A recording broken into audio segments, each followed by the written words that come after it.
प्रिया नहाते समय बस एक नजर अपने फोन पर डाली और देखा कि आंगन में एक अनजान आदमी धीरे धीरे उसके बाथरूम की ओर बढ़ रहा था। इससे वो तुरंत समझ गई कि कुछ गड़बड़ है। उसने जल्दी से कपड़े पहने और पुलिस को फोन करने की कोशिश की, लेकिन तभी उसका फोन बैटरी खत्म होने के कारण बंद हो गया। इससे प्रिया घबरा गई क्योंकि घर में वो अकेली थी। वो जल्दी से दूसरी मंजिल की बालकनी पर भागी और जोर से चिल्लाई कि उसने पुलिस को बुला लिया है ताकि काले कपड़े वाले उस आदमी को डराकर भगा सके। फिर वो घर में लौटी और दरवाजा मजबूती से बंद कर लिया। सभी दरवाजे खिड़कियां बंद करने के बाद उसने राहत की सांस ली और पावर बैंक से फोन चार्ज करना शुरू किया। उसे नहीं पता था कि वो काला आदमी दरवाजे तक पहुंच चुका था। सौभाग्य से विला के शीशे पर प्राइवेसी फिल्म लगी थी जिससे बाहर से अंदर नहीं दिखता था। प्रिया ने सांस रोके बिना आवाज किए इंतजार किया। काले आदमी ने काफी देर तक जांच की, लेकिन उसे कुछ गलत नहीं दिखा और वो पीछे के दरवाजे की ओर चला गया। तभी प्रिया को याद आया कि उसने पीछे का दरवाजा बंद नहीं किया था। वो तेजी से पीछे के दरवाजे की ओर भागी और काले आदमी के घुसने से ठीक पहले उसे ताला लगा दिया। काले आदमी को घर के अंदर झांकते देख प्रिया का दिल जोर जोर से धड़कने लगा। कोई हादसा न हो इसलिए उसने बाकी सभी रास्तों की जांच की। जब काला आदमी दूर चला गया तब उसने फोन चार्ज किया, लेकिन उसे नहीं पता था कि काला आदमी जाने वाला नहीं था। वो विला के चारों ओर घूमकर घुसने का रास्ता ढूंढ रहा था। प्रिया को एहसास हुआ कि अगर वो अंदर घुस गया तो वो मुश्किल में पड़ जाएगी। उसने पुलिस को फोन करने की कोशिश की, लेकिन कई बार कोशिश के बावजूद कॉल नहीं जुड़ी, जैसे आसपास सिग्नल जैमर लगा हो। पता चला कि काले आदमी ने घर की नेटवर्क लाइन काट दी थी ताकि कोई मदद न मांग सके। इससे प्रिया टूट गई, लेकिन वो हार नहीं मान सकती थी। तभी उसकी नजर छत पर लगे धुएं के सेंसर पर पड़ी। उसे विचार आया कि अगर वो इसे गर्मी से ट्रिगर कर दे तो फायर ब्रिगेड आ जाएगी। उसने माचिस जलाई और सेंसर को गर्म किया। काफी मेहनत के बाद उसने अलार्म ट्रिगर कर दिया। उसे लगा कि काला आदमी अलार्म सुनकर भाग जाएगा, लेकिन उसने बिना घबराए अपनी बैग से एक रिमोट निकाला और एक बटन दबाकर अलार्म बंद कर दिया। प्रिया कुछ समझ पाती इससे पहले ही वो दरवाजा तोड़ने की कोशिश करने लगा। सौभाग्य से उसका दरवाजा मजबूत था। काले आदमी ने कई मिनट तक कोशिश की, फिर हार कर चला गया। प्रिया ने सोचा कि वो पीछे से भाग जाए, लेकिन जैसे ही वो बाहर निकली वो काले आदमी से टकरा गई। उसने दरवाजे का शीशा तोड़ना शुरू कर दिया। तभी बाहर की डोरबेल बजी। ये वो खाना था जो प्रिया ने 1 घंटे पहले ऑनलाइन ऑर्डर किया था। वो जल्दी से दूसरी मंजिल की बालकनी पर भागी और डिलीवरी बॉय से पुलिस को बुलाने को कहा, लेकिन दूरी के कारण वो उसकी बात नहीं सुन सका। इससे पहले कि वो कुछ और कर पाती कुछ भयानक हो गया। प्रिया डर के मारे कांप रही थी क्योंकि वो घर में अकेली थी। उसे अब बाहर मदद कैसे मांगनी थी। रात होने पर प्रिया चुपके से विला के साइड दरवाजे से निकली और कार से भागने की कोशिश की, लेकिन कार स्टार्ट नहीं हुई। उसे नहीं पता था कि काले आदमी ने पहले ही इंजन की तारें काट दी थी। काले आदमी को पास में खुद को देखते हुए पाकर प्रिया वापस विला में भागी, लेकिन काला आदमी उसके पीछे आ गया और शीशे पर लिख दिया, आज रात तुम्हें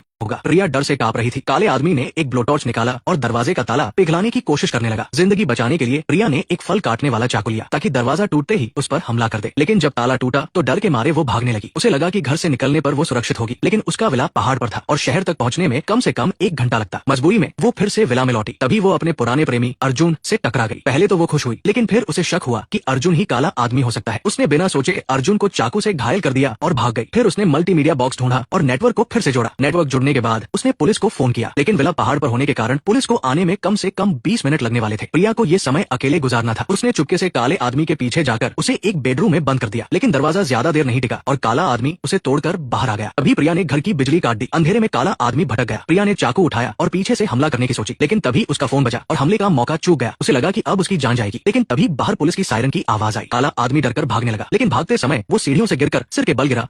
प्रिया को हैरानी हुई जब उसे पता चला कि काला आदमी उसका पुराना प्रेमी अर्जुन था। पुलिस की पूछताछ के बाद वो समझ नहीं पाई कि अर्जुन उसे क्यों मारना चाहता था। उनका ब्रेकअप आपसी सहमति से हुआ था और किसी का किसी पर कोई बकाया नहीं था। अर्जुन के मकसद को समझने के लिए प्रिया ने सिक्योरिटी डिपार्टमेंट से पिछली रात की रिकॉर्डिंग मांगी, लेकिन उसे बताया गया कि रिकॉर्डिंग उसके पिता ने ले ली थी। प्रिया ने और जांच की तो पता चला कि उसके पिता ने 1 महीने पहले उसके नाम पर एक बड़ा बीमा करवाया था। ये जानने के लिए कि उसके पिता का इरादा क्या था, प्रिया चुपके से उनके ऑफिस गई। वहाँ उसे पूरी सच्चाई पता चली। उसके पिता की कंपनी संकट में थी और दिवालिया होने वाली थी। उन्हें बड़ी रकम की जरूरत थी। प्रिया को एहसास हुआ कि असली काला आदमी उसका पिता था, लेकिन उसने पिता का सामना नहीं किया। उसने उन्हें रात के खाने पर बुलाया और एक जहरीली शराब का गिलास दिया। जैसे ही पिता ने शराब पी वो कमजोर होकर जमीन पर गिर पड़ा। प्रिया की पूछताछ के बाद उसे सारी सच्चाई पता चली। उसके पिता ने प्रिया की आवाज का इस्तेमाल करके अर्जुन को घर बुलाया उसे और लाश को आंगन में फेंक दिया। अर्जुन बस एक बलि का बकरा था। प्रिया ने अपने पिता को बताया कि उसने जो जहर दिया वो रंगहीन और गंधहीन था, जो 2 घंटे में दिल का दौरा पड़ने से मौत का कारण बनता है। उसने ये भी बताया कि उसने पिता के लिए भी एक बीमा करवाया था। उनकी मृत्यु के बाद उसे भारी मुआवजा मिलेगा। उसने सारी हरकतें निगरानी कैमरों से बचकर की थी ताकि पुलिस को हत्यारा न पता चले। अंत में प्रिया ने सारा मुआवजा हासिल किया और उस शहर को छोड़कर चली गई और अपनी जिंदगी की नई शुरुआत की।